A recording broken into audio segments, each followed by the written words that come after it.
we've had so much drama as well. Some exciting matches. And, you know, with the odd miss here and there, I think it brings its own distinct drama. But this promises to be an absolute cracker. Yeah, Shaun Chipperfield, the pace he plays out is ridiculous.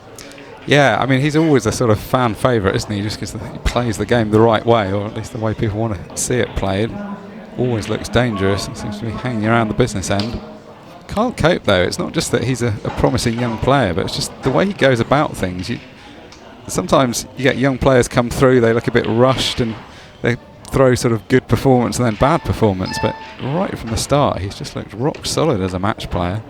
Well, I've been on my break this afternoon. I walked back into the arena on the side tables and I just happened to stop, and he was playing Luke Gilbert earlier today, and it was his final finish. He cleared up to beat Luke Gilbert and he took out a fine finish there. I thought, well, that looks like a man in form as well, and obviously ousting Luke Gilbert, who's also won an event this season. Well, that's no mean feat, but he's a very talented player, Carl Cope. Yeah, and surrounds himself with other good players. Plays with Dave Gilbert, obviously an excellent snooker player, and we've also seen him play a bit on Ultimate Pool. And lots of other good pool players coming from that part of the country as well. It helps to have that kind of top-end competition. Yeah. Obviously makes that. I mean, for me, Chippy, it's just how he cues up. It's like it's just one sort of aim, sort of swipe, if you like, you practice and shot, and then bang, hit. Well, he's the quickest, isn't he, at that? I mean, occasionally he will throw in one, and that's a ball that would have dropped, I think, in the previous table.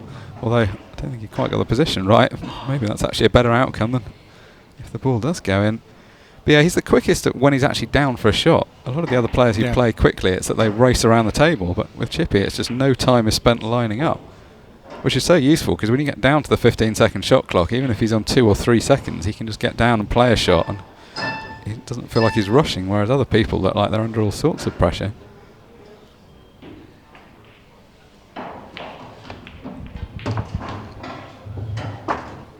So first look at Kyle Cope, having bigged him up.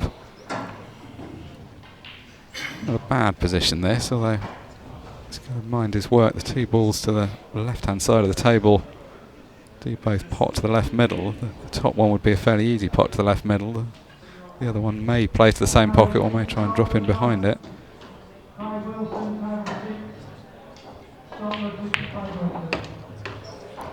Very good pot there from Kyle Cope. Yeah, and days gone by with some of those balls down the rail, you'd say you didn't have to hit perfectly, but on this table you really do, and he found the absolute centre of the pocket there.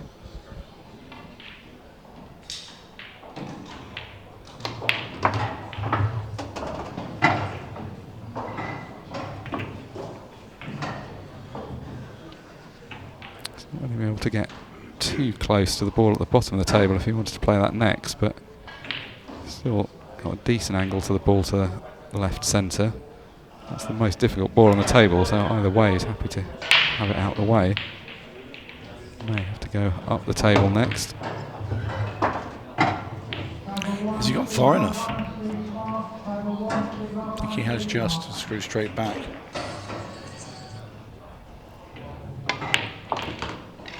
That was the only thing about that shot, because you had to have exactly the right angle.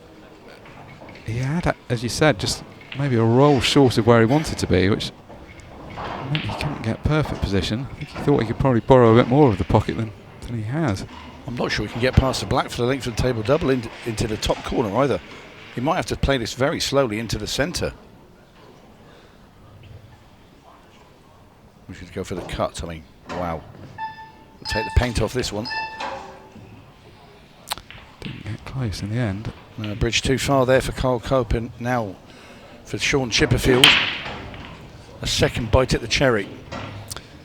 Yeah, a bit of a let-off. When he left the table, he was probably thinking it wasn't a horrible leave, but then once Kyle had gone about that finish, it looked like he was going to get it. Flirting with danger. Not flirting with danger, gone straight in it. Wow. That's amazing. I mean, it looked like it was a loose shot that was going towards the pocket, but it's just carried on running.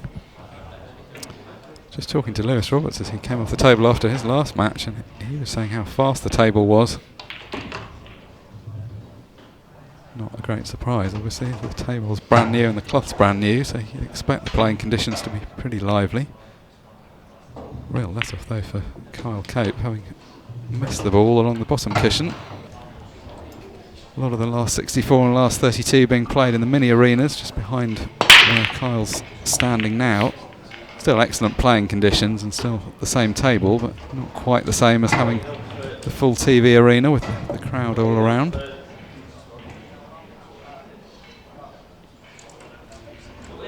controlled break that. You saw the cue ball coming back in a line down the centre. It got kicked towards that corner.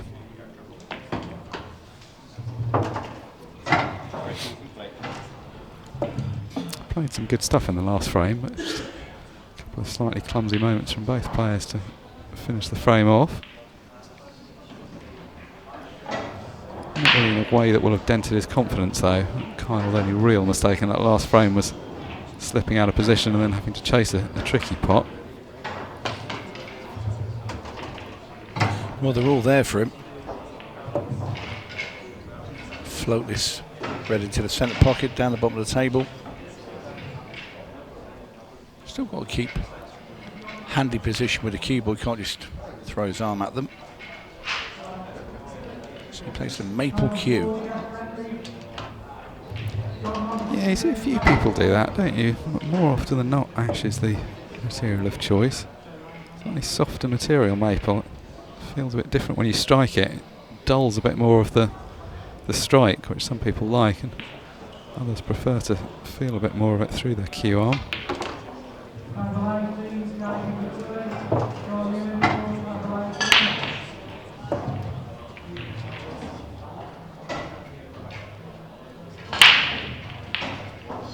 Just about hold this. He's maybe got a little bit more angle than he wanted. So he ideally just wants to dribble it in. Yeah, just able to. I'm not so sure there. Borrow a bit of pocket. Can he go straight back past the black? This looks like he's got slightly the other angle. Oh, Chippy looking on with interest. Oh yeah, not quite the right angle, but decided just to take his medicine, not too greedy, just play for an area where he knew he was going to have a shot. Don't think it's quite as thin as it looks as well. It's a much easier shot than the already missed cutting along the cushion in the diagonally opposite pocket the last frame. Yeah, nice finish there from Kyle. That's why it's obviously a good format for the players, having two events at the weekend. Pro Series 7 and 8 being played. No friends from the break there for Shaun Chipperfield. Just look at all the reds at the top of the table. Yeah, what a break that is. You often see that. All of one colour is north of the break line. Yeah. I'd have a bet that's the only time it'll happen this weekend. The bookmakers like to offer a few exotic bets. I'm not sure they're quite run to offering that one yet.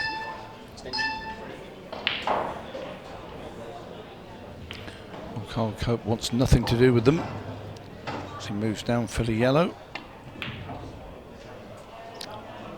And that's a big miss because it's an open table still. It's a surprising miss as well. That's the kind of shot that you would ordinarily say for a pro was close to unmissable. He didn't hit it terribly, but just brushed the near jaw, which was enough to keep it out. Well, I think for a lot of our viewers, this is going to be a popular change to the playing conditions, the fact that the corner pockets are a bit tighter. I'm not sure that the criticism of the previous table actually was necessarily justified. It wasn't actually that the pockets were huge, it was more that the cloth and the balls were quite forgiving when they were new, but this table is undoubtedly tighter.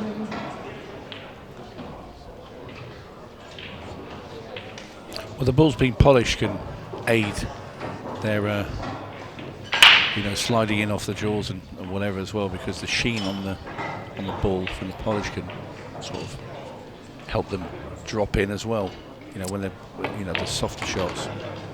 Yeah, playing with a newly polished set of balls is actually a big difference. It's not something that people always think about. They think about brushing the table, but having the ball in mint condition really changes because you get a lot more reaction as well when you get to play a shot with spin. The players are obviously very used to the really good conditions that you get on ultimate pool, so they've adapted. You can just play some shots that you couldn't really play on a club table.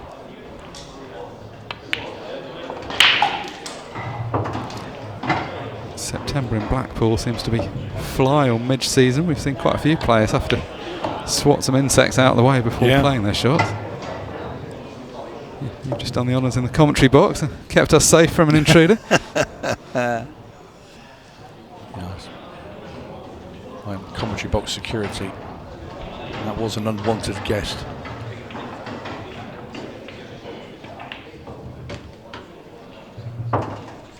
Normal services resumed from Chippy here after a slow start to the match.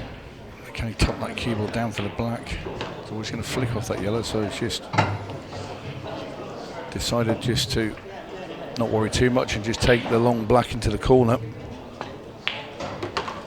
And in it goes with little fuss. A draw isn't a possible result ultimately, so if we're drawn when the match clock gets down to 0, it goes for a 6-red shootout.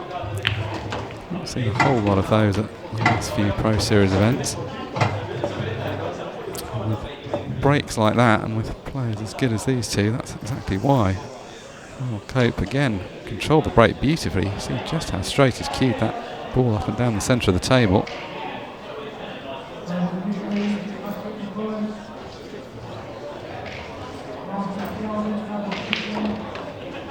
No problem with the yellows at the bottom of the table, or the yellows on the left of the table. He's going to have to find his way over to unlock things shortly. Yeah, he's just going to play this yellow at the top left-hand corner, bring the cue ball back and try and play probably that yellow that's near the right-hand rail through that gap. Oh my word, what am I on about? Comes straight into him. I thought he was going to try and play on and play through the gap and try and nudge red and yellow apart and make the pot that way, but well, decided brute force was the option. Man after your own heart. There was you going for the finesse option, just clattered into them. Well, it sort of took me by surprise because he's quite a measured the way he goes around the table, Kyle. You know, it's he has the same sort of pace, and you know, it's a very cool, calm sort of. You know, didn't expect that to come out of him. You'd more associate that with Shaun. For sure. So we see that double go well wide. I think that's one thing that the players are definitely going to need a bit of time to adjust. Any table does tend to play a bit differently, so getting used to the angle for the doubles is going to be important. We saw in the interviews earlier on, Chris Melling was talking about the fact that the cushions are a couple of millimetres lower on this table. That's a deliberate design feature. I'd prefer that though myself. I think the more of the cue ball you can see if you cushion up, the better. Well, especially now there isn't that rail as well separating the cushion from the wooden part of the table. It makes it all round much easier to get to the cue ball, because there are moments when playing on a more traditional style of table the cue ball's tight against the cushion and you're struggling to find much of it to play with. It's got quite a lot of angle. If he's going to play the ball at the top of the table first, is he tempted by a double, or is he going to try and play position on the ball down the right rail? I think he's tempted by this double because he knows that he can track the cue ball back behind the black and then round the angles and back up for the red, but that was a head versus heart moment there. His head was telling him to play that shot and his heart was saying, no, I prefer this double, but he's gone with his head. Well, I'll tell you what, he's played a phenomenal shot there. Well, do you know what I think? I think you want to refuse playing the ball down the rail because it's not so easy, but he's played that perfectly. Brilliant shot from Shaun. That was two great shots back to back. Yeah, it really was. It really is. That previous one, he had so much angle. I thought he was going to struggle to hold short, but he ended up killing the pace completely. And these are tricky. Made to look easy by Chipperfield, though. Devil, but you know, my experience of local clubs is that they're not that generous. You know, especially depending on how often they get their tables recovered at these venues. You know, and they do tighten up. So they've all got here playing on probably tight tables, and then, well, obviously all the equipment's brand new when you come to a professional event, which you'd expect it at any level of sport, or sorry, any professional sport. But I think this table is definitely a change for the better. I mean, I can't find fault with it myself. No, actually, I like the look of it. When I first saw some of the proofs of it, I wasn't quite sure. They've made a few tweaks since then. It looked visually a bit different with the legs, but actually, when you walk around the arena and you see a line of them, they look phenomenal. Yeah, it looks nice, plays nice, and just again with just a strip on the cushions. I used to hate that. You know, you'd land a certain place, and I'd be thinking, oh no, not there. I don't want to land there on this ball. I've got an important shot, and I've got this thing as well that's in my eyesight, or where my hand is, or where my cue's going to go. That's completely gone. Yeah, then you start playing different shots. You often start cueing higher because you don't well, like to be. I said this earlier. I said if you get I tend to get the cue up, and also I'll now put some unwanted side on my shot, and I've missed it by God knows how far. And that's down to me having to adjust where I'm aligning the cue, which now that's completely taken out of the equation. Well, that wasn't what he wanted at all. I don't know if he feels he got a bad contact. You saw the reaction of the cue ball. It kind of jumped up a bit before going forward. He just didn't really get hold of that. Well, he's having the cue ball cleaned. Maybe he did feel like he had a slight kick. It was certainly... He hit it with enough pace that he could have got there. You can analyse that he hit it too hard and the spin didn't have a chance to take effect, or you could say it was a bad contact. Oh no. Ooh, well that's not what he wanted at all. In international rules, that is a foul. In other rule sets, you can pot the last ball with the 8 ball, but you absolutely can't here, so that is loss of frame.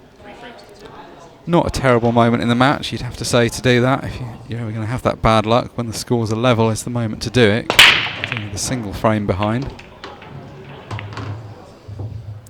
Cape, though, responds immediately with another good break. Double punishment coming right up. Served on a platter by Kyle Cope. It always seems to be the way. Something nasty happens in the frame before that costs you the frame, and then your opponent goes and breaks the dishes on top of it to compound the misery. Yeah, it's a sign of a good player when you are able to do that. He's a bit close to his work here, but he can still see the ball at the top of the table.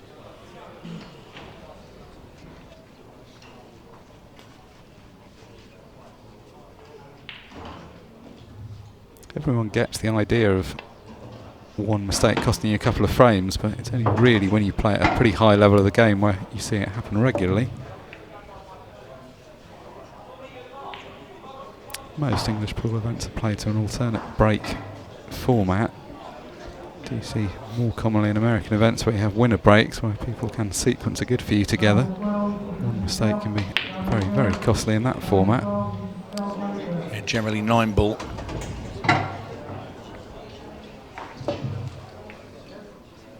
Now, does he play upstairs first here? I'll be tempted, because he hasn't got to do anything with the cue ball, and he's going to give himself the perfect angle to get back for the black ball. Yeah, I think this wasn't the shot he played for, but he's sort of seen how well it's landed, and he's come up with the same conclusion you have.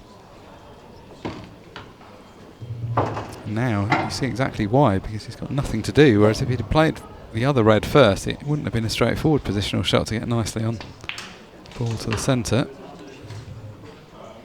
And the simple black now for Kyle Cope to get 2 in front once again. And that mistake from Shaun has cost him the 2 frames. Some fantastic quick potting, but then there are some bizarre moments before him as well, which makes him he's very entertaining to watch, and you don't quite know what's going to happen next. Yeah, I think it's very rare you see someone that doesn't enjoy watching him play. It's just a really entertaining style. Yep. And I think when you play this quickly, when you do miss a ball, it's always going to look careless. It may be that a slow player would have missed the same ball in the same way, but it's just because it all happens so fast. It's the good old, the grand old perception of somebody that's playing fast around the table. Well, they can't be concentrating if you're playing that quick. Well, Chris Mellon will see finishes very, very quickly and rapidly, and he'll run through them. It's not that he's not concentrating; he just sees them very quickly. Where some other players need to process a little bit longer, and it's just down to the individual player. People go through rituals in their heads and all sorts, how they put their hand on the table, all of it, and some of it takes time. Yeah, I mean, I think we were commentating a bit on Christophe Lambert at the last tournament and watching how meticulous he was with the break shot. Exactly that, thinking about hand placement. Yannick Beaufils was very similar. When he played on the pro circuit, he had to have the dot facing up directly straight to the ceiling on the cue ball. Had to be in the exact same spot every time. And you can actually see him looking at the thing, I'm a millimetre too far to the left here. I need to move it a bit more. And meanwhile, exactly what we talk about has kind of befallen Shaun here. Just slipped. Oh, surely not. What a shot that is. Well, that's some shot. He's managed to cut that in and do a figure eight with the cue ball. Let's have another look at this. Here's one for the highlight reel. As it swerved out the way of the red. Quite easily could have blocked the path. And worked as a central defender and stopped the ball, but and it's gone, and as he wipes his chalk mark away from where he just played that last shot.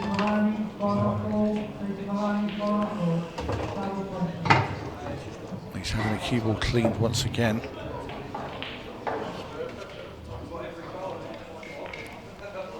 Well, it's going to be a party trick to get on this last red. Has to go through the gap, and a friendly bump, but he's having a look. Can he play the red off the yellow into the centre? Can he hit it thick enough where it passes the second yellow above it? Because if it cannons into the second yellow, or can he screw it straight in? Oh, he can. That's a great shot.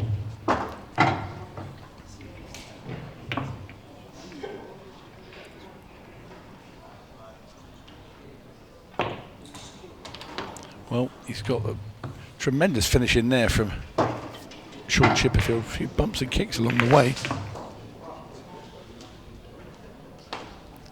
Most of the matches we've seen today proceeding at a pretty lively pace, this one. I'll tell you what, that cue ball was on its way to that top right hand corner and then he got stopped. It was going straight in off. Well, good news, bad news. He's very fortunate not to have gone in off, but it's not ended up in the best spot. So obviously going to have to go for reds because nothing doing with the yellows. Though if he can get through to the potting angle of the red, it's turned into another decent chance. And that is fortunate because this should have been Shaun's chance if the cue ball ends up in the pocket.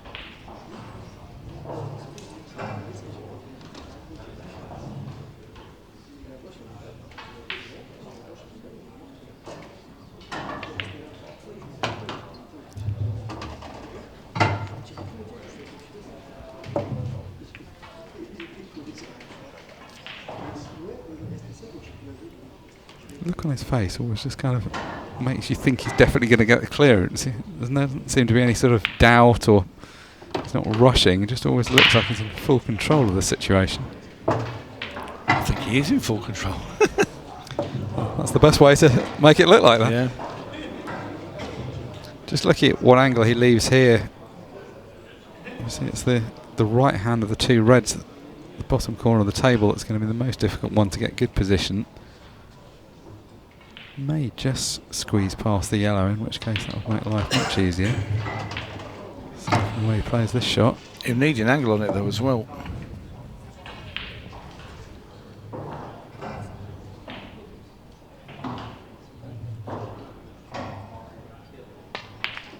Oh, brilliant shot.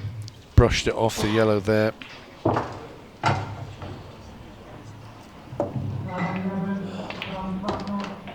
Wasn't taking the chance if it went past or not. He's developed it. This is a good tidy little finish here from Kyle Cope. He's watched his opponent play well, plus has had a couple of slightly unfortunate moments. Well, it's not as he's missing balls, it's his position is a little bit out here and there, and it's just making life hard for himself a bit. But when you are, let's say, cavalier, these situations will arise. Not a bad leave though, so Kyle Cope just having to play the containing safety. See, for me, when I was in these sort of situations, and I'm going to sort of compare to sort of playing more of a Shaun Chipperfield as a Kyle Cope, I wouldn't want any of this. This would frustrate me, being two behind. I want to quickly get some frames on the board. That was my, my mental state was like, I can't be doing with, so I need to make something happen. So I would probably play very aggressively, which they see Shaun's not just tapped into the rail, which he could have done. He's pushing down. He wants Carl to make a mistake so he can get in and then try and have a chance of winning the frame. And he can get frustrated with it. It's very determined, of course, by the match clock. What you say becomes even more important when you're running out of time. Where's this 8-ball going? That one does go wide of the pocket. We've already seen one potted out of turn from the man sitting in the left-hand chair. But Shaun was up out of his seat there.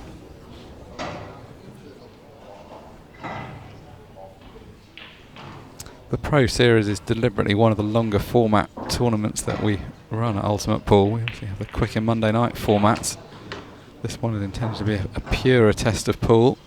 The match clock is a factor, but it's not the defining factor of most games. It's nice to have that mix of different formats. Obviously, different players have different preferences, and the viewers likewise.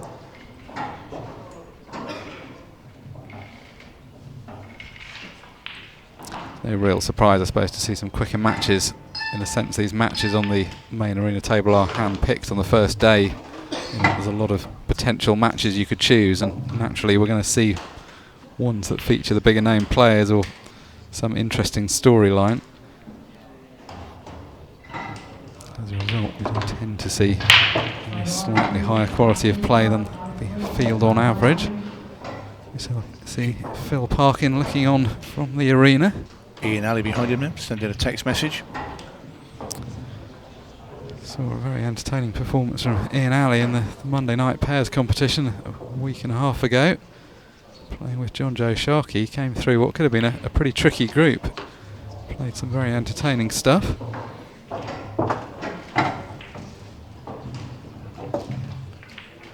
Very different competition, this one though. This is the shot now for Kyle. Pot this and get on that last red and force this in.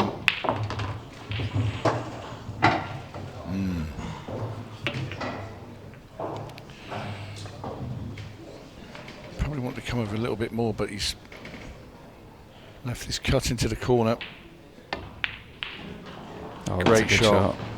This is a tidy finish from Carl Cope. Really, really good. After Shaun Chipperfield's aggressive safety, which gave Carl Cope a chance, and he's gleefully took it, and he's now on the hill. Whereas sometimes if you do see people sat in their chair shaking their head, it's something to work with at least. Lovely break that as well, by the way. Loads of power without too much, he's not seen him jump into these balls, just the explosion of the balls have come out. I'll tell you, I think these tables have broken well today as well. We've seen very rare dry breaks throughout the day.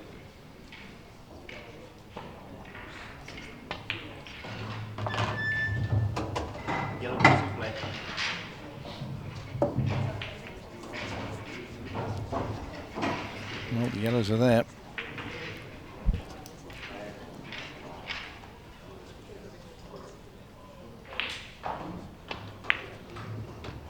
That is a really good shot there.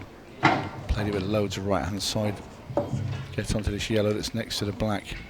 Now that's his, wants to screw straight down on that straight line through these balls. Doesn't want to hit any of these. Straight down the table. Bound to be on one of those yellows into the middle. And there he is. There's something on that carpet over there. That's the third player that's tripped on that side of the table today. Luke Sandra's early doors.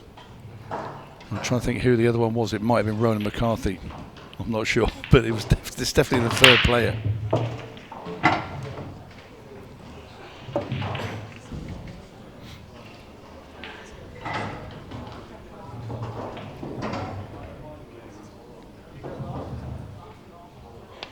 It's been such a solid performance from Carl Cope. I'd love to just get it rounded out here and now.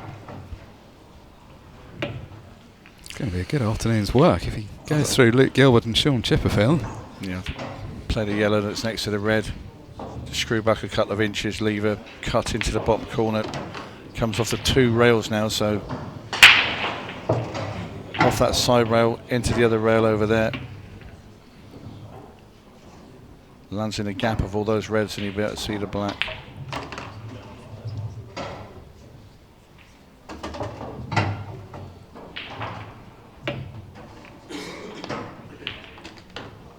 A fine performance from Kyle Cope.